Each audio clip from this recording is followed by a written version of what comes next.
Hello, welcome back to Color and Canvas. Today I'm going to be doing a little Dutch pour using some colors that I never put together using a metallic base coat. So I have a 10 by 20 canvas, and as you can see it's one that I scraped before. So I've painted it with a little bit of metallic paint just around the edges because our base coat is going to be very thin, and that way hopefully the color will not show through because we've painted it a similar color to the base coat. And I say a similar color because this color has changed since I started this project. This was our Decor Art Metallic Champagne Gold, but I had poured with it before, as you can see, and I scraped up the extra drips from the last pour and added them together, and there was some black in there. So this color has changed, and that's fine. I think it's a beautiful deep color, and the experiment part still works with that even if it's a little darker. So that is our Champagne Gold. The other colors that we're using are Amsterdam Oxide Black, Amsterdam Cyan, and Amsterdam Titanium White. And that's what's in my little cups. I've put a little bit of pearlescent medium in them. Oops, pearlescent medium to give them a little bit of a shine, and they're mixed with some Floetrol and water. And that's all there is to say about that. I'm just going to put our base coat down, blow these colors out, and see whether this is a good color combination or not. I've mixed this very, very thin. We always want thin on our base coat. Looking good. It barely leaves a trace.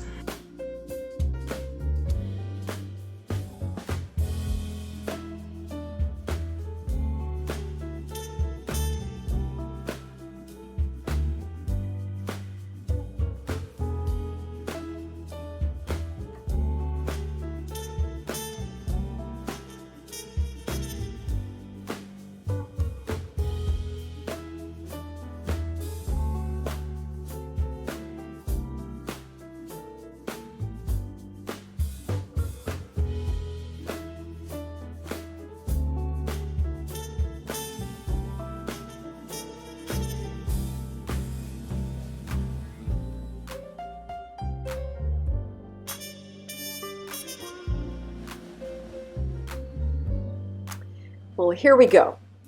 The plan was black and white and blue on champagne gold background. Sounded like a really, really good plan at the time to have this beautiful neutral palette, kind of dark. But having not worked with this kind of paint before, it was a little overwhelming having this metallic as a base coat. Maybe it's this particular color. But as you're about to see, it really took over the entire painting. Those colors got eaten alive, so to speak, from that metallic. And so, here's the decision to make is what do you do about it, right? Double down. Let's do more of the same. Let's add more paint this time. But occasionally you just pick the wrong color palette. And I don't think that, not in this particular style of painting, I don't think that these colors were well thought out. They did not work together. So add some 24 karat gold in. That'll help. That helps everything. Well, I think it made it better, but it didn't really, really help it at all. So what do you do? Well, they don't all turn out perfect the first time. I turned up the air on the blow dryer to blow off all of this excess paint before I kept working on it. So is it interesting? Sure. Is it really good? No, absolutely not. I'm not loving it right here.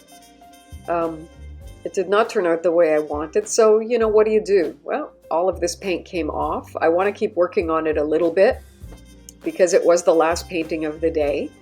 And, please remember, for those of you that are just getting started painting, not every pour, not every painting that you do turns out right the first time. Sometimes you have to work on it a lot. People that work with brush and acrylic, they'll let the painting dry and come back and, we'll work on the same piece over a month. Acrylic pouring is really quick. You pour it down or you blow it with the hairdryer and you can be done in a couple of hours on a painting. But that doesn't mean that it's necessarily done on the first go around.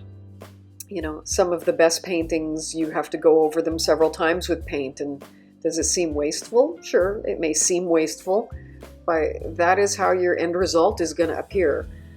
The final painting could have never turned out if it wasn't for all this base paint that was down, right? What came before added to the final.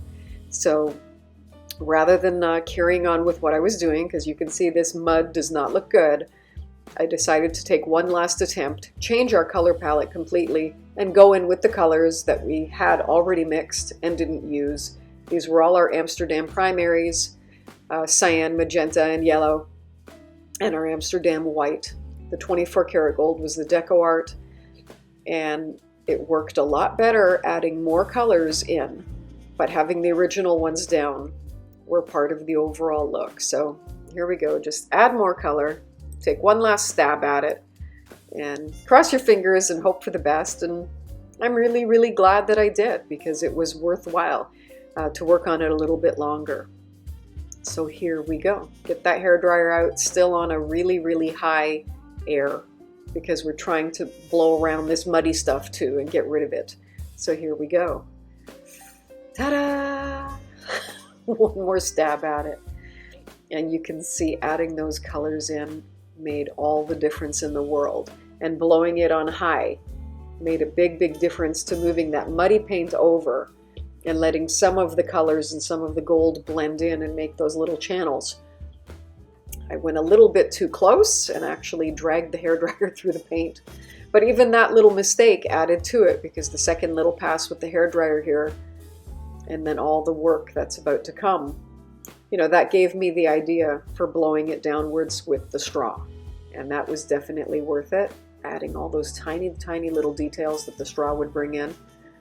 I'm really, really happy that I worked on it, and I encourage you guys to not give up on your paintings very, very quickly, because, you know, what was underneath may really help what you pour on top, and you don't know until you try. So there we go. Anyways, glad I worked on this one, and I hope that you enjoyed it. That's why I call it perseverance. We had to persevere to get it there. But all the sparkles from the metallic look amazing. And I'll show you a dried picture of it at the end. It's dried and varnished, and I'm really happy with it. So thank you so much for watching. Always appreciate you taking the time to have a look. And go paint something beautiful for yourself, and have a wonderful day.